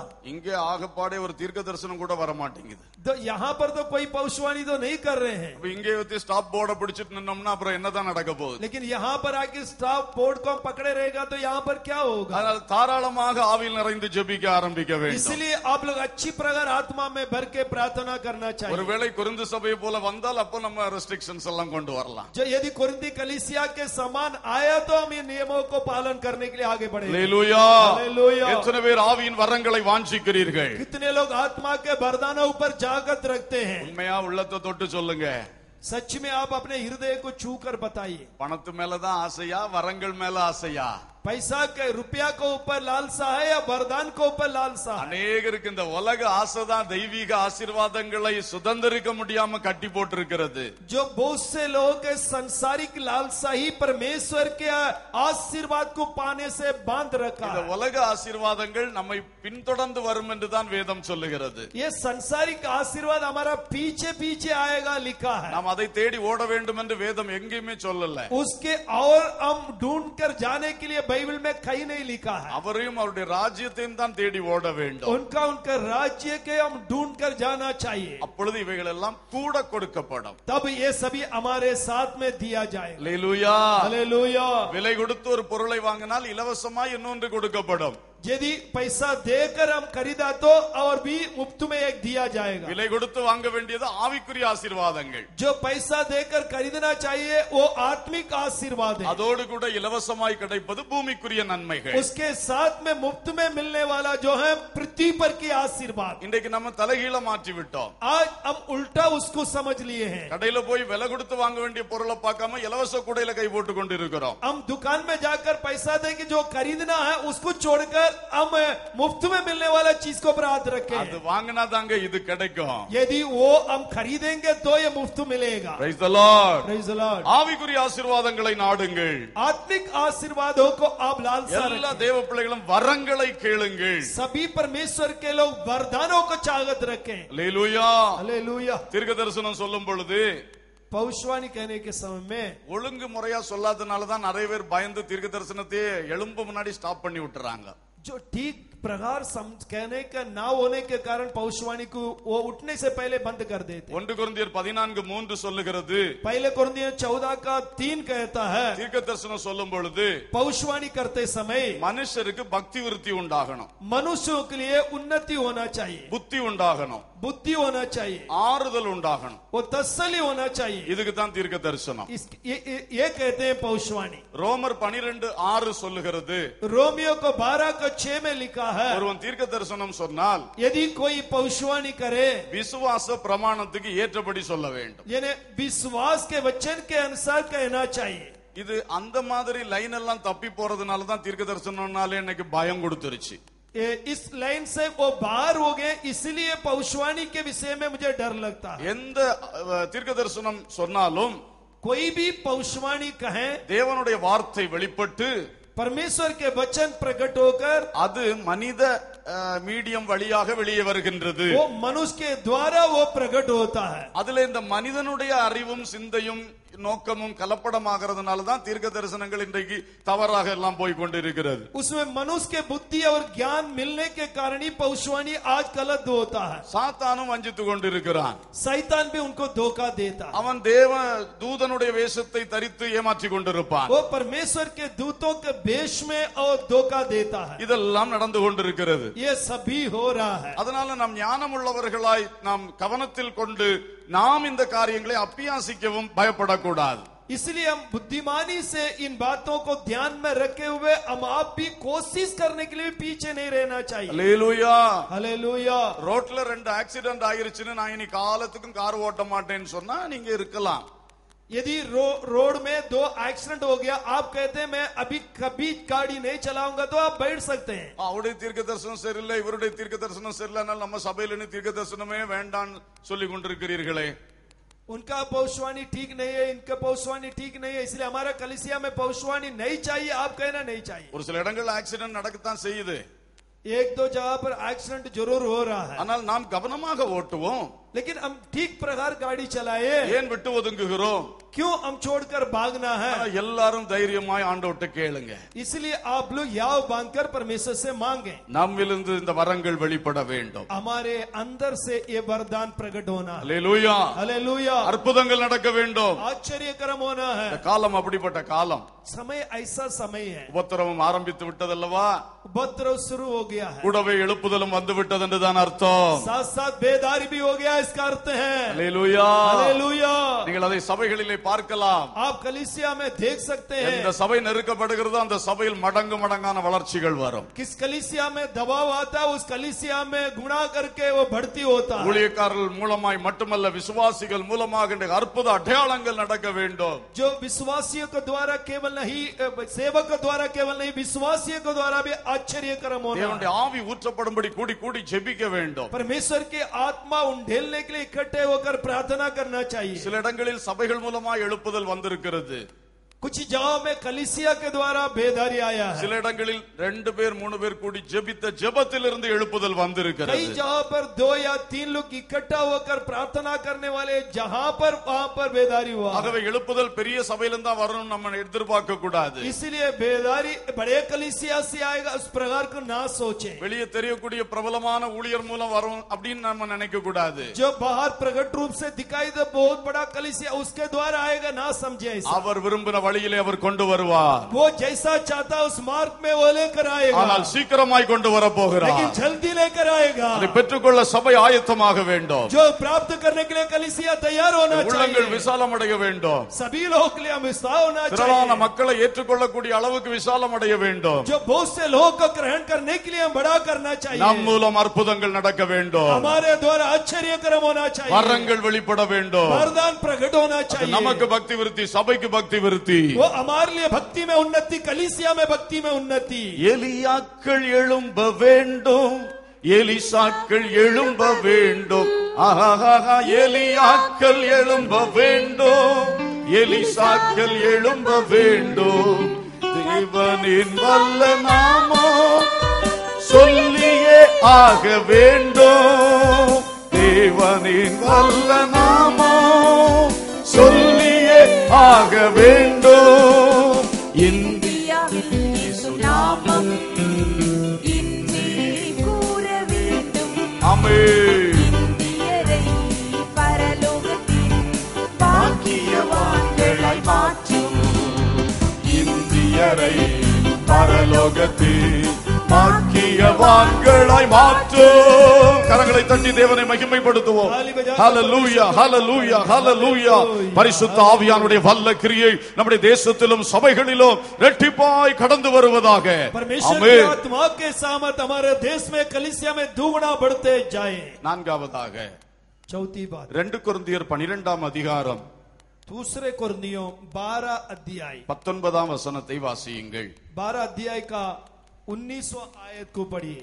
நாங்கள் யோக்கியர்கள் என்று விளங்கும்படி உங்களிடத்தில் பேசுகிறோம் என்று எண்ணுகிறீர்களோ? தேவனுக்கு முன்பாக கிறிஸ்துவுக்குள் பேசுகிறோம். பிரியமானவர்களே, சகலத்தையும் உங்கள் பக்தி விருத்திக்காக செய்கிறோம். ஊழியர் என்கிற நிலையில் நின்று பவுல் பேசுகிறார். நாங்கள் சகலத்தையும் உங்கள் பக்தி விருத்திக்காக செய்கிறோம்.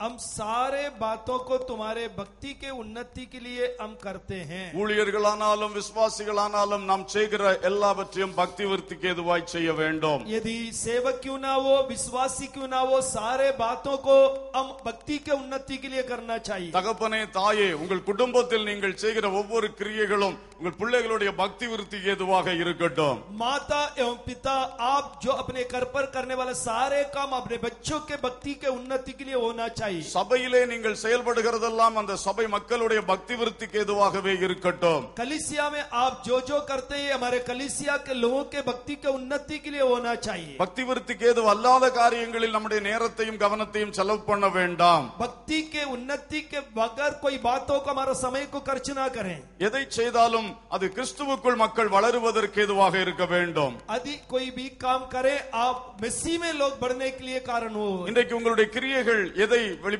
என்ன ரிசல்ட்டை கொண்டு வந்து கொண்டிருக்கிறது? आज आपके काम किस उत्तर को लेकर आता है? நீங்கள் சில காரியங்களில் இறங்கி ஈடுபட்டு செயல்படும் பொழுது அதில் என்ன அறுவடை வருகிறது என்பதை கவனியுங்கள். आप कुछ बातों को उतर कर करने के समय उसमें कठिनी का फल क्या आता है आप सोचें। அதிலே ஒரு வளர்ச்சி உண்டாகி கொண்டிருக்கின்றதா? क्या उसमें उन्नति हो रहा है? அதற்காக நீங்கள் செயல்பட்டு கொண்டிருக்கிறீர்களா? उसके लिए आप क्या काम कर रहे हैं? மக்களுக்குள் ஒரு தெய்வீக பக்தி விருத்தி அதிலே உண்டாகின்றதா? लोगों के अंदर एक भक्ति का उन्नति हो रहा है। ஒரு சண்டே ஸ்கூல் மினிஸ்ட்ரியாக இருக்கட்டும், चाहे वो एक संडे स्कूल मिनिस्ट्री हो, யூத் மினிஸ்ட்ரியாக இருக்கட்டும் அல்லது ஏதோ ஒரு ஊழியமாக இருக்கட்டும், ये जवान लोग का मीटिंग या कोई भी मीटिंग क्यों ना हो, எத்தனையோ தேவ பிள்ளைகள் அவைகளில் பங்கெடுத்து செயல்படுத்துகின்றீர்கள். कितने परमेश्वर के लोग उसमें शामिल होते हैं, काम भी करते हैं. நம்முடைய ஸ்தாபனத்திலே 12 விதமான ஊழியங்களை நாம் செய்து கொண்டிருக்கின்றோம். हमारे संस्था में 12 प्रकार के काम हम करते रहते हैं. நீங்கள் எல்லாரும் அதிலே செயல்படுவதற்கு உங்களுக்கு வாய்ப்புகளை அள்ளி வழங்கி கொண்டிருக்கின்றோம். आप सभी लोग उसमें काम करने के लिए आपके लिए मौका देते रहते हैं. உங்கள் சபையின் அளவிலே, உங்களுடைய வட்ட சபைகளுக்குள்ளே, மாவட்ட நிலைமையிலே, தேசிய நிலைமையிலே என்று பல கேட்டகரிஸ்ல உங்க எல்லாருக்கும் வாய்ப்புகளை நாங்கள் கொடுத்து आपके கொண்டிருக்கிறோம். कलिसिया, आपके सर्किल, आपके जिला स्तर में आप लोग के लिए, सभी लोग के लिए मौका दे रहे हैं. அவைகளெல்லாம் பொறுப்பேற்று செய்கிறவர்கள் இந்த காரியத்தை கவனிக்க வேண்டும். ये सभी में जो लोग जिम्मेदारी लेकर काम करते हैं, इन बातों को आप लोग सोचना चाहिए. நீங்கள் முதலாவது செயல்பட வேண்டும். पहले आप काम करना चाहिए. அடுத்து செயல்படுவது பக்தி விருத்தியை கொண்டு வருகிறதா என்பதை கவனித்து செயல்பட जो வேண்டும். आप काम करते हैं उसी में भक्ति का उन्नति होता है या नहीं होता है, उसी में आप ध्यान देना நான் இந்த चाहिए. ஊழியத்தை பொறுப்படுத்தேன். मैं इस काम को जिम्मेदारी लिया. ஒரு வருஷத்தில் இந்த பிரயோஜனம் வந்திருக்கிறது. एक साल में परमेश्वर इतना कठिनी दिया, அதை குறித்து நீங்கள் கவனிக்க வேண்டும். उसके आपको ध्यान देना चाहिए. சும்மா ஏதோ ஒரு பொறுப்பை எடுத்து வைத்துவிட்டு மனம் போல போய் கொண்டிருக்க கூடாது. एक जिम्मेदारी को लेकर अपने मर्जी के अनुसार जाना नहीं चाहिए. இது கர்த்தருடைய ஊழியம். ये परमेश्वर की सेवा, அந்த இடத்தில் நீங்கள் செயல்பட்டாக வேண்டும். वो जहाँ पर आपको करना ही चाहिए. உங்களால் ஒன்றும் செய்ய முடியவில்லையா, பொறுப்பாளரிடத்தில் சொல்லி வேறொருவருக்கு அந்த பொறுப்பை கொடுத்து விடுங்கள். यदि आपसे नहीं हो रहा है, आप जिम्मेदारी को और किसी को देने के लिए कह सकते हैं. ஏன் இப்படி சொல்லுகிறேன் என்றால், क्यों मैं ऐसा कहता हूँ? பல இடங்களிலே இப்படிப்பட்ட குறைவுகளை நாம் பார்க்கின்றோம். कई जगहों पर इस प्रकार को कमी को मैं देखने मिलता है. அதனால சகோதரர்களே, நீங்கள் எல்லாரும் கிறிஸ்துவுக்காக செயல்பட தொடங்குங்கள். इसलिए भाइयों, आप सभी लोग मसीह में काम करने के लिए शुरू करें. உங்களுக்கு எத்தனை பொறுப்புகள் இருக்கிறதோ அத்தனைக்கும் டைம் ஒதுக்க வேண்டும். आपको कितने जिम्मेदारी है, सारे जिम्मेदारी के लिए समय देना चाहिए. அப்பொழுதுதான் அந்தந்த காரியத்தில் நீங்கள் செயல்படுவீர்கள். तब उस काम में आप काम कर सकेंगे. சில பொறுப்புகளுக்கு தினந்தோறும் சில மணி நேரங்களை ஒதுக்க வேண்டியதாக இருக்கும். कुछ काम के लिए हम कुछ घंटे उसके लिए अलग करना पड़ता சில है. பொறுப்புகளுக்கு வாரத்தில் சில மணி நேரங்கள் போதும். कुछ काम के लिए सप्ताह में एक दिन और काफी அந்த பொறுப்புகள் சார்ந்த அந்த வேலைகளின் அளவை கவனித்து நீங்கள் டைம் பிக்ஸ் பண்ணுங்கள். उस काम के जिम्मेदारी को समझकर और समय को आप नियुक्त करिए. அந்த நேரத்தில் அந்த காரியத்துக்காக நீங்கள் சிந்தித்து செயல்படுங்கள். उस काम में उस कार्य के ही मन में रखकर आप काम करें. அப்படி செய்வீர்கள் என்றால் நீங்கள் செய்கிற ஒவ்வொரு பொறுப்புகளையும் நீங்கள் நீதிகரிக்க முடியும். जो आप ऐसा करेंगे तो आप करने वाले हर एक काम में उन्नति पा सकते हैं. ஏன்னா நம்முடைய ஸ்தாபனத்தில் இப்படிப்பட்ட ஒரு குறைபாடை அடிக்கடி நாங்கள் கவனிக்கிறோம். क्योंकि हमारे संसार में इस प्रकार के कमी को बार बार हम देखते हैं. பொறுப்பில் இருக்கிறார்கள், ஆனால் அந்த பொறுப்பை சரியாய் செயல்படுத்துகிறதில்லை. जिम्मेदारी तो लेते हैं, लेकिन जिम्मेदारी को सही प्रकार निभाते नहीं है. செயல்படாத உங்கள் நிமித்தம் அந்த பகுதி பலவீனமடைந்து கிடக்கிறது என்பதை தயவு செய்து சிந்தித்து பாருங்கள். आप ना करने के कारण वो जहाज जो है वो नीचे पड़ा हुआ आप समझिए. இது ஒரு உலக பிரகாரமான ஒரு ஆர்கனைசேஷன் என்று நினைக்க கூடாது. ये संसारी प्रकार के एक संस्था ऐसा मत समझे. இது உலகளாவிய கிறிஸ்துவின் சரீரமாகிய சபையின் ஒரு பகுதி. ये पूरे दुनिया के परमेश्वर के एक कलीसिया का एक भाग. அப்ப நீங்கள் செயல்படவில்லை என்றால் கிறிஸ்துவின் சரீரத்தின் செயல்பாடு உங்கள் நிமித்தம் முடக்கப்படுகிறது. यदि आप नहीं काम करेंगे तो परमेश्वर के शरीर के एक भाग के काम वो काम के बिना पड़ा हुआ. ஆகவே இன்று செயல்பட தொடங்குங்கள். आज आप कार्य करने के लिए शुरू करें. வருடத்துக்கு ஒரு முறை நீங்களே அதை ஆய்வு செய்யுங்கள். और साल में एक बार आप उस बात को सोचिए. அடுத்த வருஷம் இன்னும் செயல்பாட்டை பெருக்குங்கள், வளர்ச்சியை பெருக்குங்கள். अगले साल के लिए और भी आप काम करिए और उन्नति को आप और बढ़ाइए. அதோடு கூட பக்தி விருத்தியில் அந்த மக்கள் வளருகிறார்களா என்பதை முக்கியமாய் கவனியுங்கள். उसके साथ साथ उन लोग भक्ति में उन्नति पा रहे या नहीं, उस बात पर भी ध्यान दीजिए. கடைசியாக अंत में எபேசியர் 4 அதிகாரம் इफिसियों किताब 4वां अध्याय 12-13 ஆகிய வசனங்கள் 12 और 13 आयत வாசிப்போம். பரிசுத்தவான்கள் சீர்பொருந்தும் பொருட்டு சுவிசேஷ ஊழியத்தின் வேலைக்காகவும் கிறிஸ்துவின் சரீரமாகிய சபையானது பக்தி விருத்தி அடைவதற்காகவும் அவர் சிலரை அப்போஸ்தலராகவும், சிலரை தீர்க்கதரிசிகளாகவும், சிலரை சுவிசேஷகராகவும், சிலரை மேய்ப்பராகவும் போதகராகவும் ஏற்படுத்தினார். கர்த்தருக்கு ஸ்தோத்திரம். சபையில் ஊழியங்கள் எதற்காக? சபை பக்தி விருத்தி அடைவதற்காக. कलीसिया में सेवा किसके लिए? कलीसिया भक्ति में उन्नति पाने के लिए. அப்போஸ்தலர்கள் தீர்க்கதரிசிகள் என்கிறதான ஊழிய பொறுப்புகள் எதற்காக? சபை பக்தி விருத்தி அடைவதற்காக.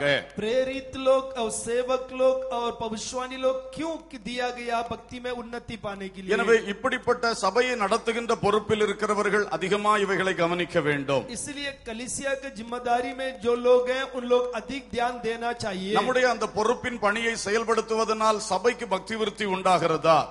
हम अपनी जिम्मेदारी को निभाने के कारण कलीसिया में भक्ति में उन्नति होता क्या? அல்லது நாமே சபைக்கு இடரலாய் மாறிக்கொண்டிருக்கின்றோமா? या कलीसिया के लिए हम आप भी ठोकर के कारण बने हैं? நம்முடைய ஜீவியங்கள் சாட்சியாக இருக்கின்றதா? हमारे जीवन परमेश्वर के गवाही के रूप में है? நம்முடைய வாழ்விலே பரிசுத்தத்தில் வளர்ந்து கொண்டிருக்கின்றோமா? क्या हमारे जीवन में पवित्रता में आगे बढ़ रहे हैं? தேவன் நினைத்த காரியங்கள் நம்ம மூலம் வெளிப்பட்டு கொண்டிருக்கின்றதா? परमेश्वर जो चाहता है वो हमारा द्वारा क्या प्रकट होता है? தேவனுடைய திட்டத்துக்குள் நாம் முன்னேறி போய் கொண்டிருக்கின்றோமா? परमेश्वर के योजना के अंतर्गत हम आगे बढ़ रहे हैं? நம்முடைய பொறுப்புகளை செயல்படுத்தும் பொழுது சபையின் பக்தி விருத்திக்காக செயல்படுத்துகின்றோமா? हमारे जिम्मेदारी को निभाने के समय में क्या कलीसिया की उन्नति के लिए हम करते हैं? ஆகவே ஊழிய பொறுப்புகளில் இருக்கின்றவர்கள் इसलिए सेवकाई के जिम्मेदारी जो निभाते हैं இந்த தாகத்தோடு அவைகளை செயல்படுத்த வேண்டும். ये प्यास के साथ उस काम को हम आप करना चाहिए. அதிகாரத்தை வெளிப்படுத்த வேண்டும் என்பதற்காக அல்ல. अधिकार को प्रकट करने के लिए नहीं है. நாம் பணிவிடைக்காரர்களாக தேவனால் அழைக்கப்பட்டிருக்கின்றோம். हम एक परमेश्वर के दास के रूप में बुलाए गए हैं. சர்வன்ட் லீடர்ஷிப் என்பது நம்முடைய உள்ளத்தை நிரப்பி கொண்டிருக்க வேண்டும். यानी परमेश्वर के एक दास के सेवकाई हमारे हृदय को भर देना चाहिए. நாம் அதிகாரம் செலுத்துவதற்கல்ல பணிவிடை செய்வதற்கு தேவன் நம்மை ஏற்படுத்தி இருக்கின்றார். हम अधिकार करने के लिए नहीं पर उन्हें सेवकाई करने के लिए प्रभु हमें नियुक्त किया है. பொறுப்பில் இருக்கிறவர்கள் தவறை தவறென்று சொல்லவும் சரியை சரியென்று சொல்லவும் திறந்த மனமுள்ளவர்களாய் இருக்க வேண்டும். जिम्मेदारी निभाने वाले सही को सही, गलत को गलत करने के लिए भी खुले मन होना चाहिए. தவறுக்கு ஒருபொழுதும் துணை நின்று விடக்கூடாது. गलती के लिए कभी खड़ा नहीं होना चाहिए. கண்சாடையாக தவறுகளை விட்டு அதனால் பிறர் இடரல் அடைவதற்கு ஆளாக்கி விடக்கூடாது. जो हम आप अनदेखा छोड़कर इसलिए दूसरे ठोकर के कारण नहीं बनना चाहिए. நம்மிடத்தில் பொறுப்பையும் அதிகாரத்தையும் தந்தவர் அதை குறித்து நிச்சயமாய் கணக்கு கேட்கிறவராக இருக்கின்றார். हमारे हाथ में जिम्मेदारी देने वाला परमेश्वर हमसे हिसाब भी मांगेगा. நம்முடைய இயேசு திரும்பி வரும்பொழுது கணக்கு கேட்கும் எஜமானனாகவும் திரும்ப வருகிறார் என்பதை மறந்து விடக்கூடாது. हमारा प्रभु यीशु मसीह फिर आने के समय हमसे हिसाब मांगने वाला भी होगा, इसको हम भूलना नहीं चाहिए. தலைவர்களாய் இருப்பது நமக்கு மகிழ்ச்சியான காரியம். हम बड़े लोग होना हमारे लिए खुशी की बात है. ஆனால் சரியாய் செயல்பட்டால் தான் நல்லது உண்மை உத்தமுள்ள ஊழியக்காரனே என்று பாராட்டு பெற முடியும். यदि हम सही से हम करेंगे तो परमेश्वर हमें आपके लिए अच्छा सेवक कहलाएगा. அது இல்லை என்றால் பாராட்டு மட்டும் நஷ்டப்படாது, பெரிய ஆபத்தே காத்திருக்கிறது. यदि नहीं है तो हमारे लिए प्रशंसा नहीं हम खोएंगे, बड़ा हमारे आपत्ति भी है. அதுதான் இயேசு கிறிஸ்து சொன்ன உவமைகளில் எல்லாம் நாம் படிக்கின்றோம். यही है यीशु मसीह ने जो उपमा में आपको दिखाया उसी में पढ़ते हैं. எனவே அன்புடனும் பண்புடனும் நாம் காரியங்களை செயல்படுத்துவோமாக. इसलिए हम प्रेम से और स्वभाव से हमारे कामों को हम करेंगे. அதிக ஜெபத்துடன் மக்களை இருதயத்தில் சுமந்து கர்த்தருடைய சன்னிதானத்தில் கடந்து செல்லுவோமாக. अधिक प्रार्थना के साथ हमारे हृदय में लोगों को उठाकर परमेश्वर के सम्मुख में हम चाहे. அன்புடன் ஆலோசனைகளை சொல்லி அவர்களை திருத்துவோமாக. प्रेम से उन लोगों के लिए सलाह देकर उनको ठीक करना चाहिए. ஒன்றுக்கும் கீழ்ப்படியாத பிள்ளைகளுக்குத்தான் தண்டனை. जो किसी भी बातों को आज्ञा नहीं मानते उनके लिए ताड़ना. அதுவும் தகப்பன் நேசிக்கிற புத்திரனை சிட்சிக்கிறான் என்கிறதையும் மனதில் கொள்ள வேண்டும். परमेश्वर जिस पुत्र से प्रेम रखता उनको ताड़ना देता, इस बात को भी हम सोचना चाहिए. அன்புடனே தான் அந்த மாதிரி காரியங்களிலும் செயல்பட வேண்டும். प्रेम से ही उन कामों में भी हम कार्य करना चाहिए. எப்படியாயிலும் சரியாகிவிட மாட்டார்களா என்ற எண்ணத்தோடு தான் நாம் செயல்பட்டு கொண்டே இருக்க किसी வேண்டும். भी प्रकार ये सही नहीं हो जाए, इस बात विचार से करना चाहिए. அதிகார தோரணைகளையும் கடின வார்த்தைகளையும் விட்டு விடுவோமாக. अधिकार के बातों को हम छोड़ देना चाहिए। ஹல்லேலூயா. हालेलुया। எனவே இந்த அதிகாரங்களும் பொறுப்புகளும் சபையை பக்தி விருத்திக்குள் நடத்துவதற்காக தரப்பட்டிருக்கிறது. ये अधिकार और जिम्मेदारी हमें भक्ति के उन्नति में ले जाने के लिए दिया गया है। அதனால வழி நடத்துகிறவர்கள் அதிக தாழ்மை உள்ளவர்களாய் வழி நடத்த வேண்டும். इसलिए मार्गदर्शन देने वाले अधिक दीनता से करना चाहिए। வழி நடத்தப்படுகிறவர்கள் வழி நடத்துகிறவர்களை கனமாக நடத்த வேண்டும். जो लोग मार्गदर्शन देते हैं उन लोगों को मार्गदर्शन प्राप्त करने वाले आदर करना चाहिए। ரெண்டு பக்கத்தாரும் அதை புரிந்து கொள்ள வேண்டும். दोनों तरफ के लोग उसको समझना चाहिए। சிலர் சொல்லுவார்கள், कुछ लोग कहते हैं நாம கொஞ்சம் குனிஞ்சோம்னா தலைக்கு மேல ஏறிடுவாங்க, हम झुकेगा तो उन लोग सिर के ऊपर बैठ அதனால जाएंगे। இப்படி எல்லாம் பேசினா தான் இவங்க எல்லாம் சரி வருவாங்க. इस प्रकार हम बातें करेंगे तो वो सही होंगे। அதனால அப்படி கர்த்தர் சொல்லவில்லை. ऐसा परमेश्वर ने नहीं कहा। அதனால நடத்துகிறவர்கள் எப்பொழுதுமே மனத்தாழ்மையோடு நடந்து கொள்ள வேண்டும். इसलिए जो लोग चलाते हैं वो दीनता से रहना चाहिए। ஆனால் அவரவருக்குரிய கனத்தை கொடுக்க நாம் கற்றுக்கொள்ள வேண்டும். उन्हीं के आदर को देने के लिए हम आप भी सीखना चाहिए। ஒருவர் அன்பாய் பொறுமையாய் நடத்துகிறான்னு சொன்னா அவர் பலவீனர் என்று நினைத்துக் கொள்ள கூடாது. यदि कोई प्रेम से आपको चलाता है आप निर्बल ना समझें। ஒரு மனிதனுடைய தாழ்மை அவனுடைய பலவீனம் என்று நினைக்காதிருங்கள். एक व्यक्ति का दीनता उनका निर्बलता नहीं है। அதை கனம் பண்ண கற்றுக்கொள்ள வேண்டும். उसको आदर करने के लिए सीखना चाहिए। அப்பொழுது சபைக்கு அது பக்தி விருத்தியாக இருக்கும். तब वो कलीसिया के लिए भक्ति का उन्नति होगा। கர்த்தருக்கு ஸ்தோத்திரம். परमेश्वर को महिमा हो। இங்கே நான் நிறுத்த விரும்புகின்றேன். यहाँ पर हम समाप्त करना चाहते 5 காரியங்களை நான் உங்களுக்கு சொன்னேன். 5 बातों को आपको बताया। அன்பு பக்தி விருத்தியை உண்டாக்குகிறது. प्रेम भक्ति में उन्नति लाता है। வசனம் பக்தி விருத்தியை உண்டாக்குகிறது. वचन भक्ति में उन्नति लाता है। வரங்கள் பக்தி விருத்தியை உண்டாக்குகிறது. वरदान भक्ति का उन्नति लाता है। ஊழியம் பக்தி விருத்தியை கொண்டு வருகிறது. सेवकाई भक्ति में उन्नति लाता है। ஊழிய பொறுப்புகள் பக்தி விருத்தியை கொண்டு வருகிறது. सेवकाई के जिम्मेदारी भक्ति के उन्नति। எல்லாவற்றையும் சபையின் பக்தி விருத்திக்கு எதுவாக செய்வோமாக. सभी बातों को भक्ति के उन्नति के लिए हम करें। எல்லாம் ஒரு நிமிடம் எழுந்து நிற்கலாம். सभी लोग 1 मिनट के लिए उठ के खड़े हो இந்த जाएं। வேளையில் நமக்குள் பக்தி விருத்தி உண்டாகும்படி தேவ சமூகத்தில் ஜெபிக்க போகின்றோம். इस समय में हमारे अंदर भक्ति में उन्नति होने के लिए हम प्रार्थना करें। நான் முதலாவது சொன்ன அந்த அன்பு என்பதை ஒரு விசை கூட வலியுறுத்த விரும்புகின்றேன். मैं पहले कहा वो प्रेम को एक बार मैं और बताना चाहता हूँ। தேவனுடைய ஆவியில் நாம் நிரம்பும் பொழுது परमेश्वर के आत्मा में हम भर जाते हैं। தேவனுடைய அன்பு நம்மை நிரப்புகிறது. परमेश्वर के प्रेम हमें भर அந்த देता है। அன்பிலே நிறைந்து நாம் வாழும் பொழுது उस प्रेम में भरकर हम जिएंगे। பக்தி விருத்தி அடைகின்றோம். भक्ति में उन्नति पाएंगे। ஹல்லேலூயா. हालेलुया। ஒரு மனம் ஒற்றுமை ஏக சிந்தை சபை தன்னில் விளங்கிட செயல்படுவார். ஒரு மனம் ஒற்றுமை ஏக சிந்தை சபை தன்னில் விளங்கிட செயல்படுவார். நாட்டின தோட்டத்திலே நீயும் கனி கொடுப்பாய். கர்த்தர் நாட்டின தோட்டத்திலே கடைசி வரை நீயும் கனி கொடுப்பாய். விளைந்த பலனை அறுப்பாரில்லை, விளைவின் பலன் காணிடுதே. அறுவடை மிகுதி ஆளோ இல்லை, அந்தோ மனிதர் அழிகின்றாரே. ஓ அறுவடை மிகுதி ஆளோ இல்லை, அந்தோ மனிதர் அழிகின்றாரே. கர்த்தரின் சேவையில் பொறுப்பெடுப்பார், சொந்தனின் பங்கினை ஏற்றிடுவார். தேவனின் சேவையில் பொறுப்பெடுப்பார், சொந்தனின் பங்கினை ஏற்றிடுவார். தோட்டத்திலே கடைசி வரை நீயும் கனி கொடுப்பாய். கர்த்தர் நாட்டின தோட்டத்திலே கடைசி வரை நீயும் கனி கொடுப்பாய். விளைந்த பலனை அறுப்பாரில்லை, விளைவின் பலன் நாடிடுதே. அறுவடை மிகுதி ஆளோ இல்லை, அந்தோ மனிதர் அழிகின்றாரே. அறுவடை மிகுதி ஆளோ இல்லை, அந்தோ மனிதர் அழிகின்றாரே. ஒரு மனம் ஒற்றுமை ஏக சிந்தை சபைதனில் விளங்கிட செயல்படுவார். ஒரு மனம் ஒற்றுமை ஏக இந்த காரியத்துக்காக அர்ப்பணித்து ஜெபிக்கலாம். செயல்படுவாய். ஒரு மனம் ஒற்றுமை ஏக சிந்தை சபை தன்னில் விளங்கிட.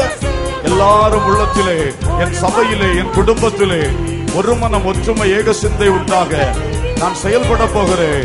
ஆமென். சபையின் பக்தி விருத்திக்காக நான் செயல்பட போகிறேன். என் சுபாவத்தை மாற்றிக்கொள்ள போகிறேன். என்னிடத்திலிருந்து வெளிப்படும் கெட்ட காரியங்கள் இனிமேல் வெளிப்படாதபடிக்கு நான் திருந்திக் கொள்ளுகிறேன். அல்லேலூயா. தேவனே உமது கிருபை எனக்கு தாரும். ஆவியானவரே என்னை நிரப்பும். உமது அன்பினால் என்னை நிரப்பும் அப்பா. இந்த அன்பு குறைவு படுகிறது தான் எல்லா குறைவுக்கும் காரணமாக இருக்கிறது. இந்த அன்பு குறைவுபடுவதுதான் எல்லா குறைவுக்கும் காரணமாக இருக்கிறது. இன்று பகல் வேளையிலே உமது அன்பை உமது ஆவியின் மூலம் ஊற்றும் அப்பா, ஊற்றும் அப்பா, ஊற்றும் அப்பா. Oh hallelujah. Praise God, praise God. தேவனுடைய அன்பு தேவனுடைய ஆவியின் மூலமாய் நமக்குள் ஊற்றப்படுகிறது, ஊற்றப்படுகிறது, ஊற்றப்படுகிறது. ரோமர் 5:5 படியாக தேவ அன்பு தேவ ஆவியினால் நமக்குள் ஊற்றப்படுகிறது. இந்த பகல் வேளையிலே உள்ளம் திறந்து பெற்றுக் கொள்வோமா, உள்ளம் திறந்து பெற்றுக் கொள்வோமா, உள்ளம் திறந்து பெற்றுக் கொள்வோமா. ஓ ரிபலபா சங்குர பௌரந்தரா ஷனபரியா துலபா ஷலபா. ஹல்லேலூயா. அப்பா, அன்பற்ற தன்மைகள் எங்களை விட்டு அகலும்படியாய் இந்த பகல் வேளையிலே அப்பா உங்க அன்பினாலே எங்களை நிரப்புங்க ராஜா, உங்க அன்பினாலே எங்களை நிரப்புங்க ராஜா. ஓ ரபபா ஷகலபரியா துமனா ஷலபதரபா. ஹல்லேலூயா. ஆமென், ஆமென், ஆமென். எல்லாரும் வாய் திறந்து உள்ளம் திறந்து அப்பா அன்பினால் என்னை நிரப்புங்கப்பா. என் குடும்பத்திலே இனிமேல் நான் நடந்து கொள்ளும் முறை வித்தியாசமாக இருக்கும். பகை, வெறுப்பு, கசப்பு இனிமேல் கிடையாது. அன்பு, அன்பு, தேவன் தந்த அன்பு என் குடும்பத்திலே, தேவன் தந்த அன்பை என் கணவனுக்கு கொடுப்பேன், தேவன் தந்த அன்பை என் மனைவிக்கு கொடுப்பேன், தேவன் தந்த அன்பை என் பிள்ளைகளுக்கு கொடுப்பேன், நண்பர்களுக்கு கொடுப்பேன், என் உடன் விசுவாசிகளுக்கு கொடுப்பேன், ஊழியர்களுக்கு கொடுப்பேன். தேவன் தந்த பரிசுத்தமான அன்பு, பரிசுத்தமான அன்பு, தியாகம் நிறைந்த அன்பு. Oh hallelujah. Amen, amen, amen. Praise God, praise God. ரிமா ஷதுரா லிமஹரா உரமதுலா ஷிம்போலா கனமா ஷலபதுரியா. ஹல்லேலூயா. வாய் திறந்து கேளுங்கள், உள்ளம் திறந்து கேளுங்கள். ஹல்லேலூயா. அன்பினால் நிரப்பும் அப்பா, அன்பினால் நிரப்பும் அப்பா, அன்பினால் நிரப்பும் அப்பா, அன்பினால் நிரப்பும் அப்பா. ஓ ஹல்லேலூயா. எனக்குள் இருக்கிற பகை ஓடட்டும்.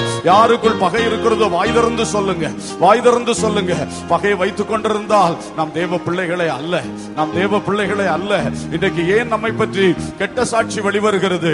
உள்ளத்தில் அன்பில்லை, உள்ளத்தில் அன்பில்லை. இன்றைக்கு உள்ளம் அன்பினால் நிரப்பப்படட்டும், உள்ளம் அன்பினால் நிரப்பப்படட்டும். ஹல்லேலூயா, ஹல்லேலூயா, ஹல்லேலூயா. Praise God.